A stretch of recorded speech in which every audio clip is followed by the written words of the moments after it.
Welcome to SportsBeat KC, the Kansas City Star's daily sports podcast. It's Thursday, July 22nd, and I'm Blair Kirchhoff. Whew, busy times on the pitch, and Shaun, Goodwin, and Briar Napier are here to break down what we have seen over the past few days. Let's go in reverse chronological order. Just before we started recording today, the top player for KC NWSL, Amy Rodriguez, was traded to the North Carolina Courage. The team WOSO plays at home on Friday. That trade was for 3 players. This happened the morning after a Sporting Kansas City game that included an official's call that incensed Peter Vermees seemingly like no other in his tenure. Oh, and he wasn't even on the sideline for the game because of a health protocol. After a break, we take up the cases of the U.S. national teams. The men advanced in Gold Cup play with a victory over Canada last Sunday at Children's Mercy, a game in which Gianluca Busio made his first national team start. And then in a stunner, the U.S. women's national team, coached by Kansas City and Vlatko Andonovski, fell to Sweden 3-0 in the Olympic opener. We break it all down on today's show, so let's get started. Talking soccer with Shaun Goodwin and Briar Napier. Good to see you guys. And I was debating this morning what to lead with. We had Sporting Kansas City playing a very interesting game on Wednesday night against San Jose. The women's national team losing its Olympic opener to Sweden in somewhat embarrassing fashion. And Vlatko Andonovski, the Kansas City, and of course, is the coach. And then, of course, the U.S. men's national team in the Gold Cup. Interesting game, but all of that, we'll get to all of that.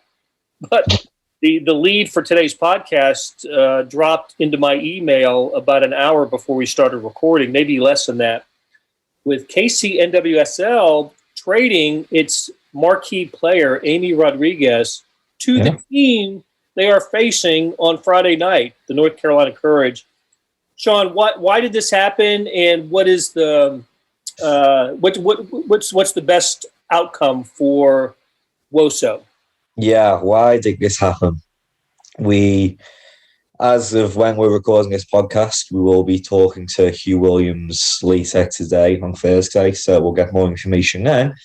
But, I don't take a trade in the sense that Amy Rodriguez, she's a top 7 goal scorer of all time in the league. She's been with Kansas City since the SKC days, got here in 2014, won 2 championships. She was league MVP in 2015. You can go down the accolades. Stayed with the team for Utah, came back. She's now captain, or she was captain. So it is a shocking trade in that sense. But, like a lot of sports, fans can have attachments and emotions, and I'm sure coaches and players can too. That's why you see some players stay at a franchise for the whole career. But, she's 34 years old, and by human standards, she's not old. By soccer standards, she's certainly, nearing the end of her career, lack of a better way to put it. And Kansas City's cashed in at the end of the day on 3 very good players, or 2 very good players and a very good prospect obviously they're struggling as they are. They are 7 points adrift of 9th place, I believe. They've got 3 points in the league, rock bottom 10th. So they need those reinforcements. And they've moved on, the captain, but sometimes it's what you've got to do to succeed, right? I was surprised because I didn't expect it, but the more I thought about it, for the reasons you explained, I think it makes sense. Your season's going nowhere in the first year for KC NWSL. Amy Rodriguez is their star attraction, but she's on the backside of her career. I think she's a veteran presence that can help a Courage team that has designs on winning the league championship this year. And Kansas City gets to add 3 players, one of whom is a prospect, to build around and to help this year's team get a win, get in the victory column.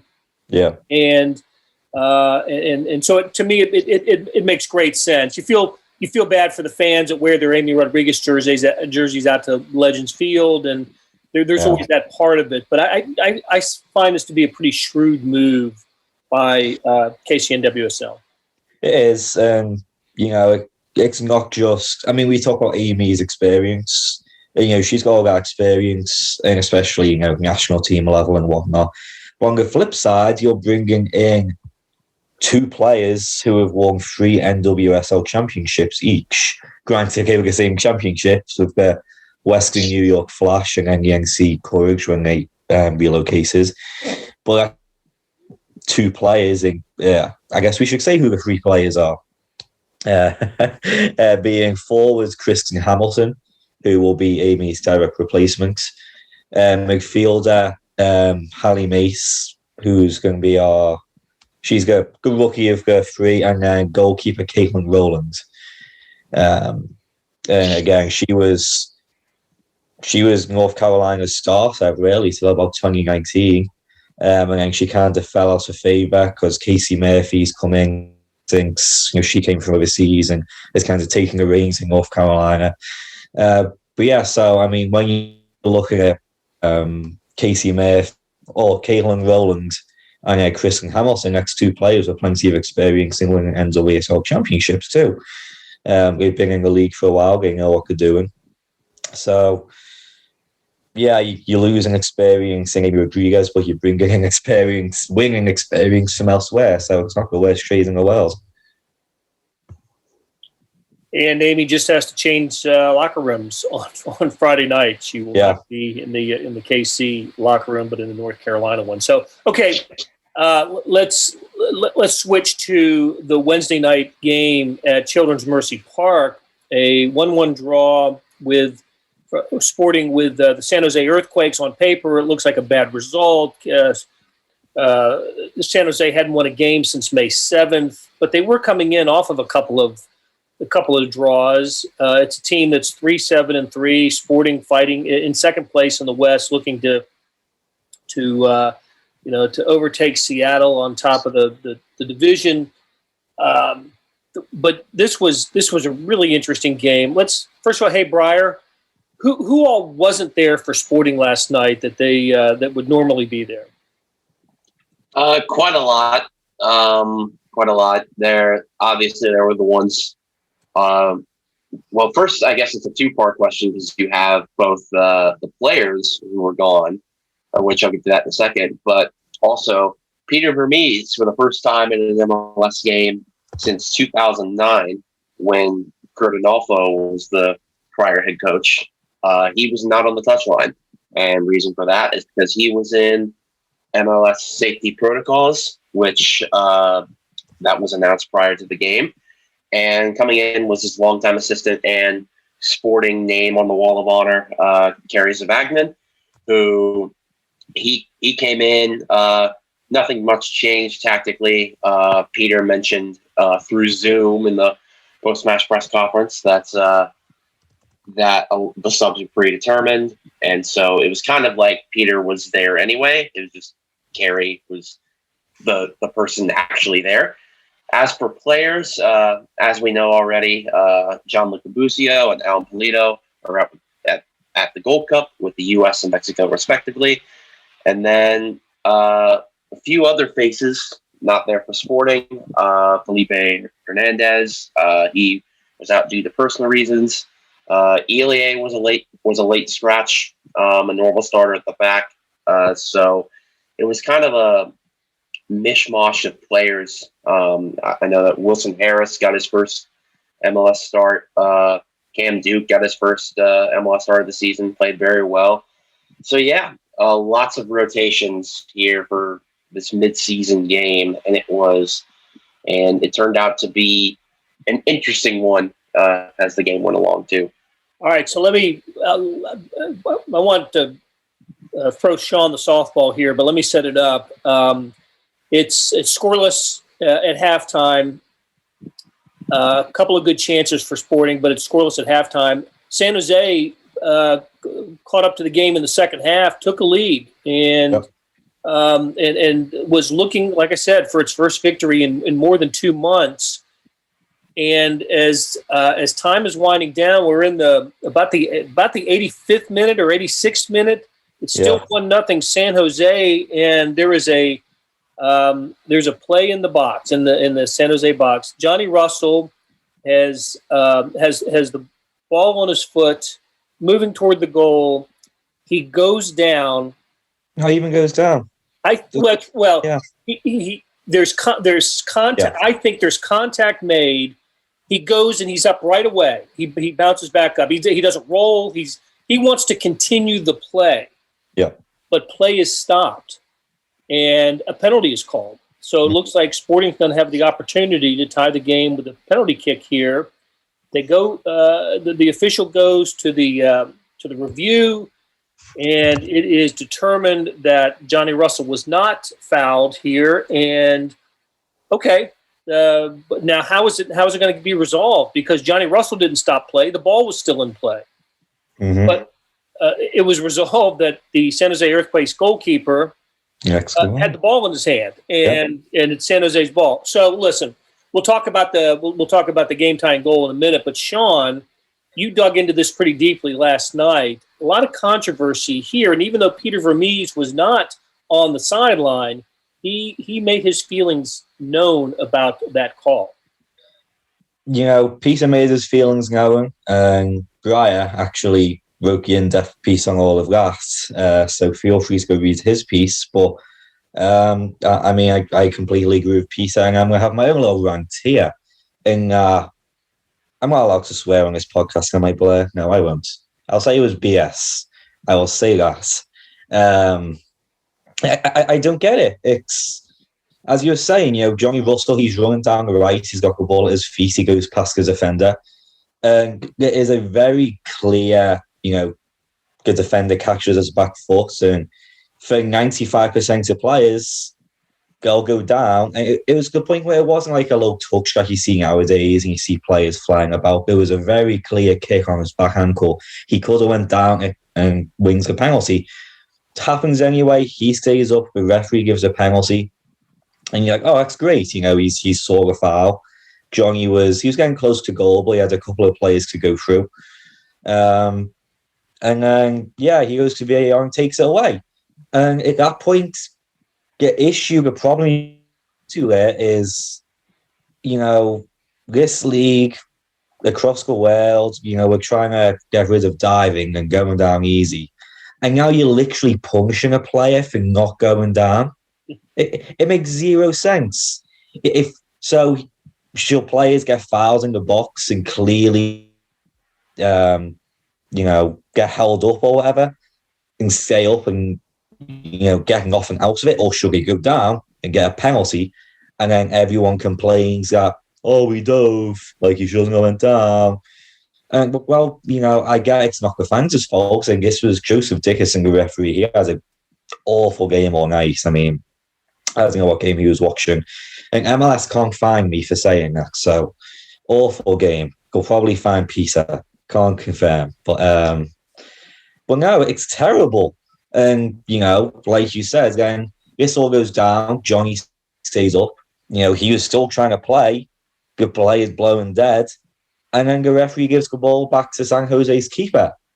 I can say that Daniel Sperry he's the pool reporter, and he has to follow up about why the ball was given, or why the penalty was basically taken back and why the ball was given back. Because at first, the pool report the answer was, the referee saw that the call was incorrect. So I was like, okay, no kidding. But the referee says the defender got the ball first and then hit Johnny Russell, which I didn't see. And even then, he's still been clearly, the defender didn't win the ball. Russell still got it. So that's an issue right there. And then secondly, this is what Briar jumped into and looked into. It states in the laws of the game, if a VAR result is overturned, they'll do a drop ball, which, it's two players, referee drops the ball, two players kick it, and we go. But because it's in the penalty box, they just give it to San Jose's goalkeeper. So it was a correct call in the rules of the game. That doesn't mean the rule is stupid. So awful call, stupid decision. The referee is literally blue dead in active play. And then he says, here you go, San Jose, here's the ball. And we'll move on to the goal now. But luckily for Sporting KC, they do at least get the equalising goal. Finn.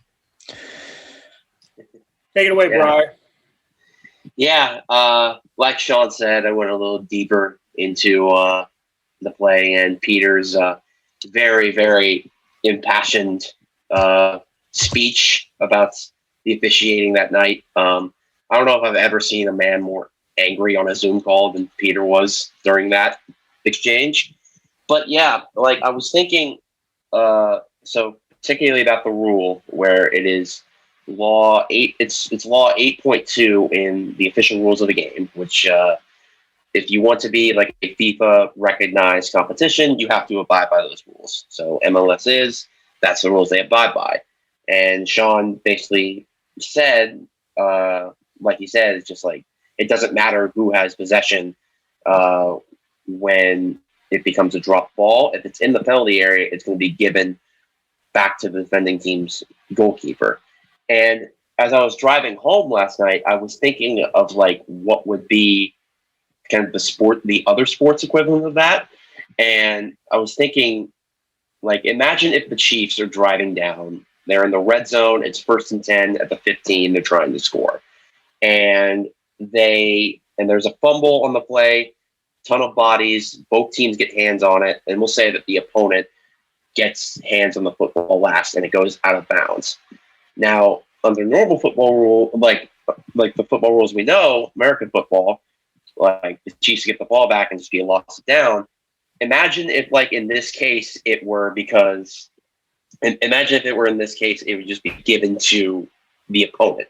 Because it touched the ball last. Yes. Imagine like that. Like that's kind of that's the closest comparison I can think of for this. And like I said, just like Shaun said, just because the rule is in the rule book doesn't mean it's not flawed. And it did, and it between that and then the penalty kick that ended up not being called by Joseph Dickerson, it cost Sporting a pretty strong attacking opportunity. Granted, they did eventually get the tying goal, but if they score in the 87th minute, or 87th, 88th minute, whatever it was, and then have some momentum and a little extra time, who knows? Maybe Sporting comes back and scores a winner in stoppage time. They've done that a couple of times this season in the past. So, I don't know. It's a big what-if scenario, but it's also a scenario that really shouldn't have happened. Complete cluster is the quote from Peter Vermees. Disrespectful, can't understand it. Really, you're right. Came very strong in his reaction to that moment. It was some kind of cluster, I'll tell you that much. But all's well that ends well. If you call a draw well, it ended up. Johnny Russell ended up with a heck of a set play kick that led to Sporting's tying goal in extra time. I believe it was in extra. It had to be, right? Because it took 5 minutes to untangle the penalty, no penalty play. And but Shaun, take us through Johnny Russell and of course Mr. Goal Scorer himself, Daniel Shallowy. Goal scorer himself. Yeah, it was the third minute of stoppage time, so 93rd minute. You could tell after that penalty was taken away, this Sporting KC team this year, they make it a hell of a stressful job for us beat reporters, I'll tell you that much. But, it reminds me of, it's me, I'm going to talk about Liverpool. It reminds me of back in 2019, even if Liverpool go down, I always sack it, like, we always score a goal, we always come back. That's almost the sense of this Sporting KC team. Even if they're down, you have the sense that this team is going to score a goal. I mean, they were shut out once last season. I don't have it off the top of my head. I can't think of a time he was shut out this season. Yeah, it might have happened once. But good team that scores goals. Good, it's the team that comes back. So yeah, once that penalties decision was taken away, Children's Mercy Park was a little riled up. The players obviously were, and they were mad after just the referee's decisions all game. I mean, Daniel Shallowy says it was shocking as well. So, you know, Kasajan forwards, Judson for, why am I forgetting the team? For Salt Lake, takes down Russell and gets sent off. Russell's free kick from 25 yards out, pings off the crossbar, pings off the post, off the back of Marcin Kowski's back, the goalkeeper. And literally every player just stood there, stock still, except pre-sports and KC players. Right. It would have been Shelton, Shallowy, and who was the third? Can you remember, Briar, who the third player was to run to that ball? Oh, Jesus. No, not off the top of my head, no. Yeah. Also for the record, just looked it up, and Sporting was shut out once this year by Houston. But yeah, like you said, it's a rare occurrence. Yeah, anyway. It's the team that scores. So, yeah, Shallowy gets to the ball first. He pokes it home from a yard out. And, I mean, yeah, Daniel said after the game, you know, he's going to race that ball first. He's in a race for the golden boot, so he wants those goals. So he has 8 on the season now. That moves him into third place. And the top 2 was Chicharito and I believe it's Rui Diaz for Seattle. Both have 10. So he's 2 behind the lead in third place. And almost had the game winner later in stoppage time. Had a past it, I know. Yeah, had a nice attempt. Okay, hey guys, let's take a break, and we've got some national soccer team news to discuss when we return. Hey, it's Blair. We have a special subscription offer for SportsBeat KC listeners, unlimited digital access to the Kansas City Star's award-winning sports coverage.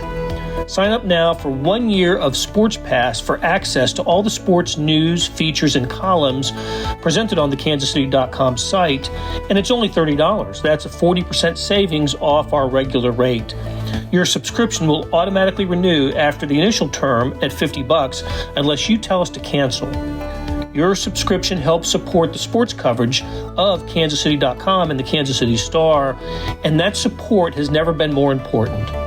Please visit kansascity.com/SportsBeatKC offer to get this special offer. And as always, thanks for listening.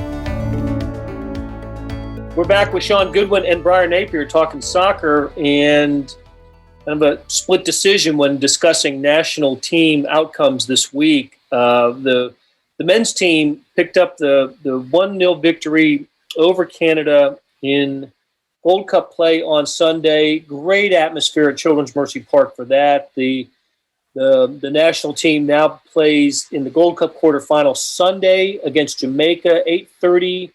We've got games in Dallas, I want to say, at AT&T Stadium. But how about, hey, Briar, just a quick thought on you were out there. Both of you guys were there, but quick thought on the U.S. men's national team winning on last Sunday in Kansas City. But yeah, like you said, awesome environment. It was about just over 18,000 showing up at Children's Mercy Park, and then I saw that Kansas City was also the highest rated TV market for the game, so that'll certainly help for any sort of motivation for KC's World Cup bid. We can show that. But anyway, in terms of the games itself. So Shaq Moore scored I believe the fastest goal in U.S. men's national team history about 20 seconds in. And from then on till about the 25, 30-minute mark, it was all U.S. And it looked like something just like, right, we scored early. We're going to try to put Canada away early, and we're going to get 3 points in dominating fashion. And then Canada grew into the game, and for the last hour or so, it was Canada's game. And the U.S. very much kind of looked like they were playing not to lose rather than to just blow Canada out of the water.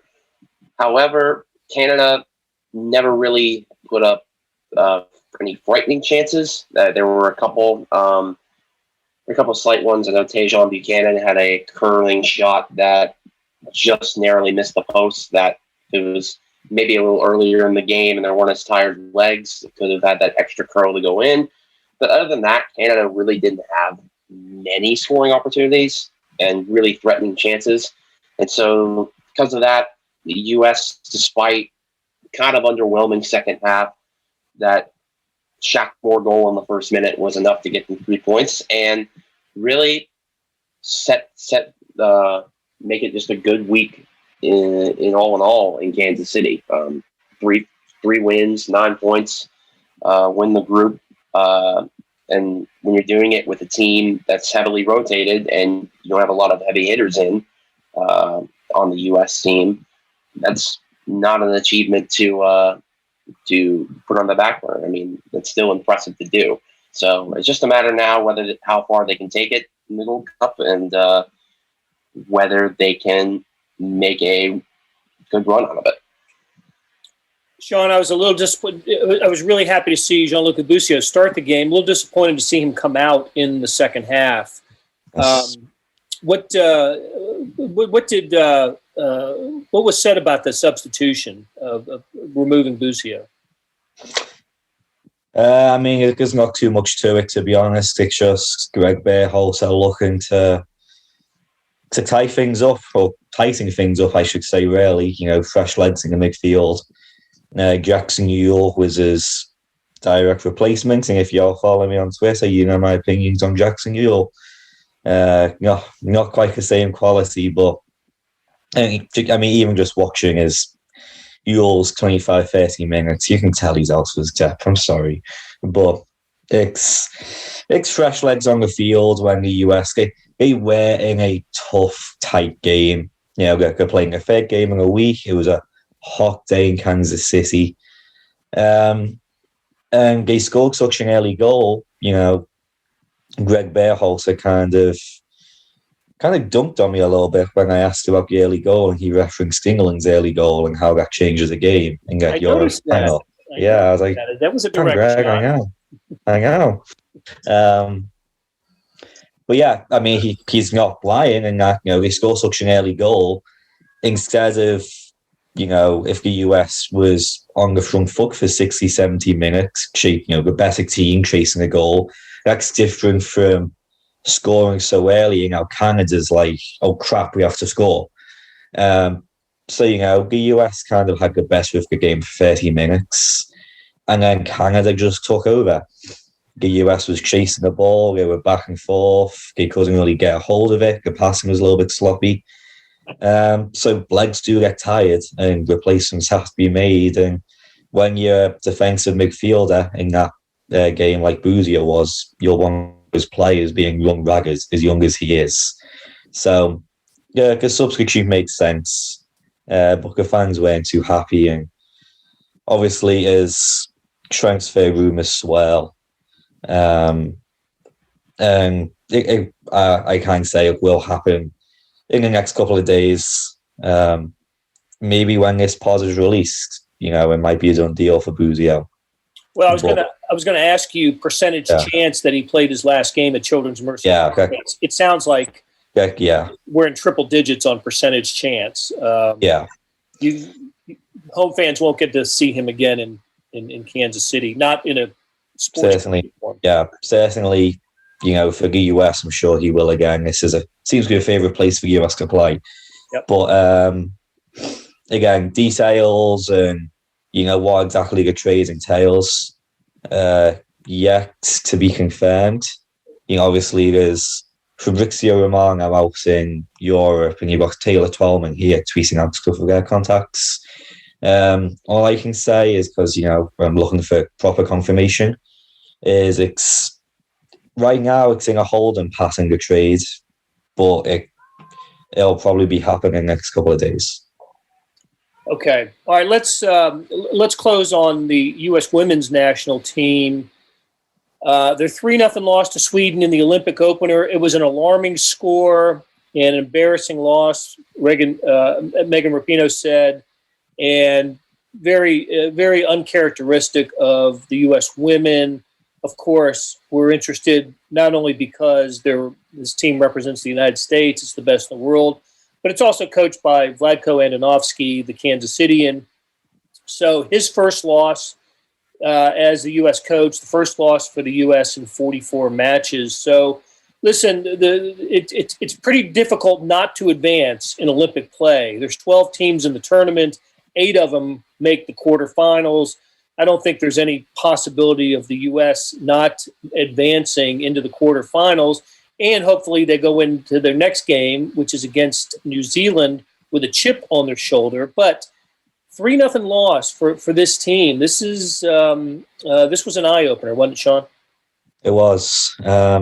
And Sweden just seems to be their Achilles heel. I mean, yep. Again, we talked about our 44-game undefeated streak.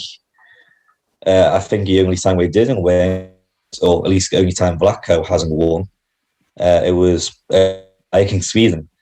So whether they just have Vlatko's number, but I mean, Sweden has always obviously been kind of a soccer powerhouse. I guess women's and men's both sides darn good. But it's an early setback, but this is the US we're talking about, and we've got New Zealand next and Australia down the pipe. Both good teams, but like you said, 8 teams advanced. There's no real cause for concern right now. So, yeah, if they come up against Sweden later in the tournament, can we start asking questions again?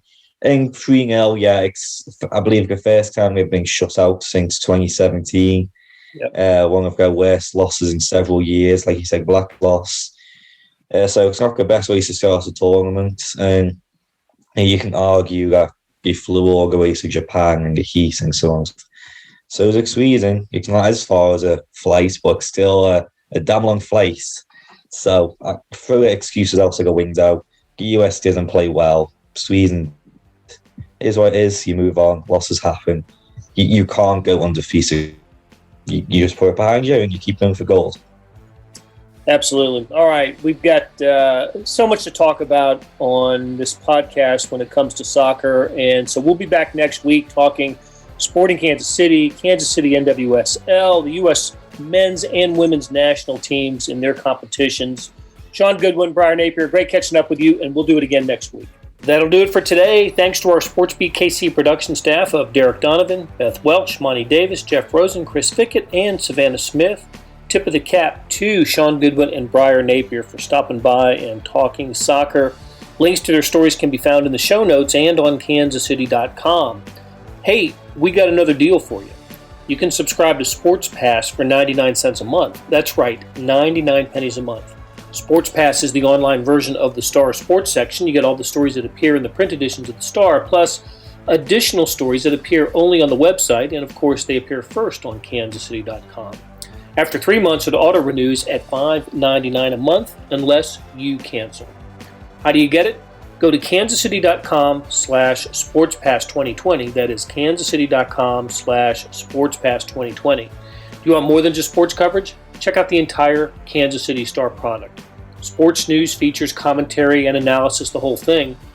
You get all the stories written by my talented colleagues, plus additional national news, sports, and business coverage with the e-edition. The details for all of these deals can be found at account.kansascity.com/subscribe. And if you're having trouble hunting down any of those offers, send me an email, bkirkhoff@kcstar.com, and I will get you to the right place. So whether it's the Sports Pass or the full subscription, you're getting and supporting the best sports and news coverage in Kansas City and helping us produce programs like SportsBeat KC. Thanks for listening. We'll be back on Friday with another episode.